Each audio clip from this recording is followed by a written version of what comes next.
Free की रेवड़ी जो आजकल हर इलेक्शन के पहले प्रॉमिस की जाती है, आप लोग उसे मिठाई समझ लो, क्योंकि आम जनता को तो बहुत मीठी लगती है, लेकिन इससे डायबिटीज देश के बजट को हो जाती है। और यहाँ पेशेंट देश का हर स्टेट है। पहले पार्टी वाले इलीगल तरीके से दारू बांट के वोट लेते थे, अब सीधा सीधा खटाखट खाते में पैसे डालो और फ्री भी इसको लीगलाइज करके कैश फॉर वोट स्कीम बना दो। इंडिया में इलेक्शन जीतने का ये सबसे श्योर शॉट तरीका है, क्योंकि ऐसे तो बहुत एग्जांपल है जहां इलेक्शन के पहले फ्रीबीज अनाउंस हुई है और अनाउंस करने वाली पार्टी श्योर शॉट जीती है। ये मैं ऐसा क्यों बोल रहा हूं ये भी आपको आगे पता चलेगा, इसलिए वीडियो को एंड तक जरूर देखना। इंडियन पॉलिटिक्स में विमेन एक साइलेंट वोटर होती है और ये वोट बैंक सबसे बड़ा होता है, इसीलिए हर पार्टी उन्हें अट्रैक्ट करने में लगी रहती है।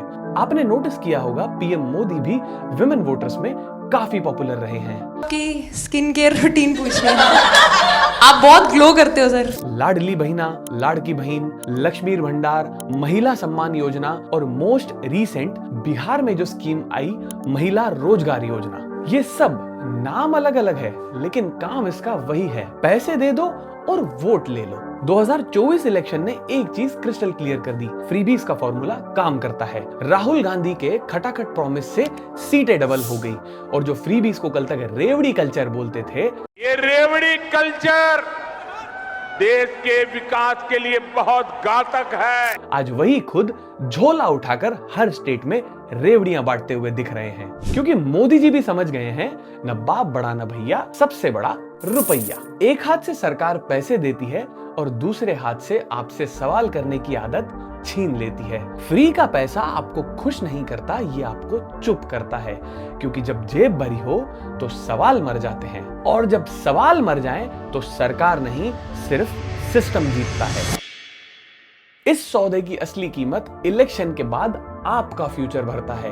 ये जितनी भी टाइप की फ्रीबीज आज मार्केट में चल रही है, ये सीधा हमारी देश की इकोनॉमी पर अटैक है, क्योंकि थोड़े से वोट्स के लिए पॉलिटिशियन खुलेआम देश का फ्यूचर गिरवी रख रहे हैं और इन फ्रीबीज के थ्रू ये आपकी जेब से पैसे निकालकर उसको डेवलपमेंट में लगाने के बजाय अगले इलेक्शन को सिक्योर करने में लगा रहे हैं। इसीलिए इन पे डिटेल में बात करना बेहद जरूरी है। आइए देखते हैं। कल्चर वाले कभी नए एक्सप्रेस वे नहीं बनाएंगे। 2250 करूंगा, 2500 करूंगा। दांत है उनके पेट में, नीतीश के दांत है। मैं पप्पू हूँ, आपके लिए मैं अलग अलग गाली दे सकते हो। देखिए, इंडिया हमेशा से एक वेलफेयर स्टेट रहा है। एजुकेशन और हेल्थ केयर को फ्री या सस्ता देना फ्री भी नहीं बल्कि स्टेट की जिम्मेदारी है। अगर गरीब घर का बच्चा गवर्नमेंट स्कूल में books, uniform, mid day meal और स्कॉलरशिप के साथ पढ़ता है तो सिर्फ एक बच्चा नहीं बदलता, पूरा परिवार अपलिफ्ट होता है और देश की इकोनॉमी में आगे चल के योगदान देता है। हेल्थ केयर का भी सेम लॉजिक है। भारत में ज्यादा परिवार के पास इंश्योरेंस नहीं होता। एक बड़ी बीमारी पूरी जिंदगी की कमाई खत्म कर सकती है, इसलिए एजुकेशन और हेल्थ केयर को फ्रीबीज बोलना गलत है। ये वेलफेयर स्कीम्स है। तमिलनाडु का मिड डे मील एक्सपेरिमेंट जो सीएम के कामराज जी ने शुरू किया, उसने ये प्रूफ किया कि सही वेलफेयर फ्यूचर बदलता है, क्योंकि इसी वजह से तमिलनाडु की लिटरेसी सिर्फ 10 साल में डबल हो गई। लेकिन फिर देश में एंट्री होती है फ्रीबीज की।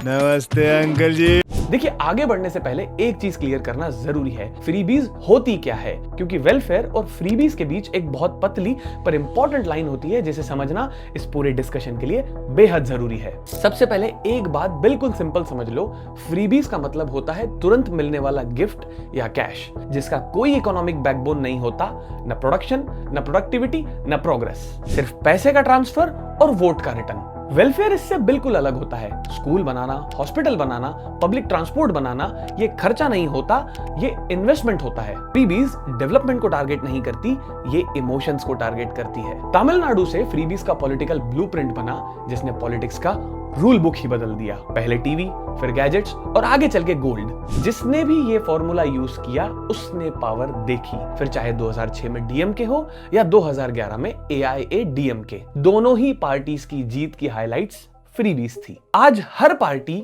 ये रियलाइज कर चुकी है कि महिलाओं के वोट्स गेम चेंजर है, इसीलिए ऑलमोस्ट हर स्टेट में डायरेक्ट कैश ट्रांसफर का प्रॉमिस किया जा रहा है। मध्य प्रदेश के अंदर शिवराज सिंह चौहान ने 2023 में लाडली बहना स्कीम लॉन्च करी थी। सीधे हर महीने 1250 शुरू हो जाएंगे।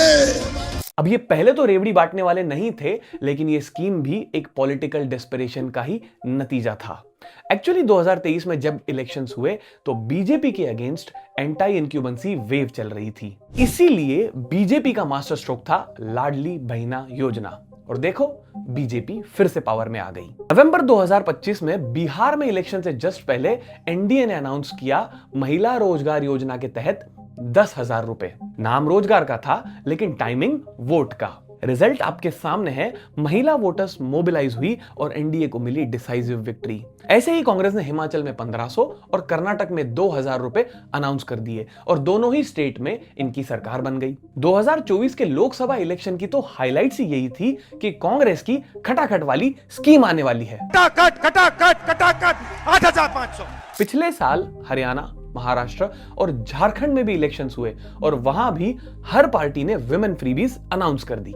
महाराष्ट्र में नवंबर 2024 में इलेक्शन होने वाले थे, इसलिए जून महीने में ही बीजेपी शिवसेना की अलायंस वाली सरकार ने फ्रीबीज स्कीम लॉन्च की थी, जिसमें 1500 रुपए की रेवड़ी महिलाओं को मिलने लगी। आज हर इलेक्शन एक बिडिंग वॉर बन चुका है कि कौन ज्यादा कैश देगा। ये सारे स्टैट्स आपको बताने का पॉइंट ये है कि इलेक्शन जीतने का ये शॉर्टकट किसी एक स्टेट या किसी एक पॉलिटिकल पार्टी तक सीमित नहीं है, और जब पॉलिटिक्स में जीत का फॉर्मूला मिल जाता है तो इकोनॉमिक्स अक्सर साइड में चली जाती है। इसी वजह से आज ये स्कीम्स हर स्टेट्स में पहुंच रही हैं, उन स्टेट्स में भी जो ऑलरेडी कर्जे में गले तक डूबे हुए हैं। ये सारे वो स्टेट्स हैं जिन पर बहुत ज्यादा कर्जा है, और जो स्टेट्स ये फ्रीबीज को अफोर्ड कर सकते थे, जैसे कि दिल्ली, वहां पर भी इन फ्रीबीज का असर दिखना शुरू हो गया है।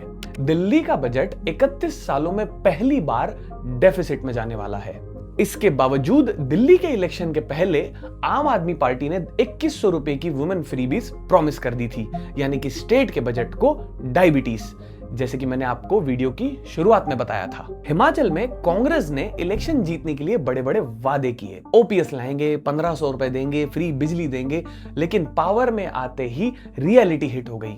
सरकार के पास पैसा ही नहीं था। हालत ये हो गई कि सीएम और उनके कैबिनेट मिनिस्टर्स 2 महीने से सैलरी नहीं उठा रहे थे। मजबूरन सब्सिडीज बंद करनी पड़ी। टूरिज्म स्टेट होने के बावजूद होटल की बिजली सब्सिडी गई और वुमेन के लिए फ्री बस सर्विस भी, और रीजन फ्रीबीज का बोझ। आज हिमाचल 90,000 करोड़ के कर्जे में डूबा हुआ है, जबकि उसका एनुअल बजट सिर्फ 58,000 करोड़ के आसपास है। हिमाचल का हाल देखने के बावजूद कांग्रेस ने कर्नाटक में भी वही फ्रीबीज प्रॉमिस कर दी, लेकिन इंप्लीमेंट करते ही डेवलपमेंट के लिए पैसा ही नहीं बचा। Deputy CM DK Shivakumar खुद अपने एमएलएस को बोल चुके हैं कि इस साल डेवलपमेंट फंड भूल जाओ, क्योंकि 40,000 करोड़ फ्रीबीज में चले गए। विमेन के लिए फ्री बस ट्रैवल आते ही केएसआरटीसी 3 महीने में 295 करोड़ के लॉस में चली गई। अब सवाल ये है, बसें चलेंगी कैसे? डीजल, मेंटेनेंस और ड्राइवर की सैलरी कहां से आएगी? इसी लॉस को रिकवर करने के लिए केएसआरटीसी के चेयरमैन कह रहे हैं कि किराया अब 15 से 20% तक बढ़ाना पड़ेगा। अब बात को इस तरह से समझो कि आदमियों को किराया ज्यादा देना पड़ेगा कि उनके घर की महिलाएं फ्री में ट्रैवल कर सकें। एक फैमिली मेंबर की जेब से पैसे निकाल के दूसरी फैमिली मेंबर को दे दिए। तेलंगाना में भी कांग्रेस ने वही फॉर्मूला लगाया, विमेन के लिए buses free. Result, Hyderabad metro की राइडरशिप गिर गई, क्योंकि जब बस फ्री हो तो 50-100 रुपए का मेट्रो का टिकट कौन लेगा? मेट्रो का 90% स्टेक एलएनटी के पास है, सिर्फ 10% सरकार के पास, और 65 सालों का कंसेशन मिला था। लेकिन लॉसेस इतने बढ़ गए कि एलएनटी अब अपना स्टेक बेचना चाहती है। अगर और फेयर बढ़ाओगे तो जो थोड़े लोग बचे हैं वो भी मेट्रो छोड़ देंगे। आंध्र प्रदेश का हाल तो और भी खराब है। जगनमोहन रेड्डी की गवर्नमेंट ने इतनी फ्रीबीज बांट दी कि आज आंध्र प्रदेश पर ऑलमोस्ट 10 लाख करोड़ का कर्जा है, जबकि आंध्र प्रदेश का एनुअल बजट सिर्फ 3,22,000 करोड़ का है। और ये प्रॉब्लम सिर्फ एक पार्टी, एक स्टेट तक लिमिटेड नहीं है। आज फ्रीबीज इंडियन पॉलिटिक्स का डिफॉल्ट वेपन बन चुकी है।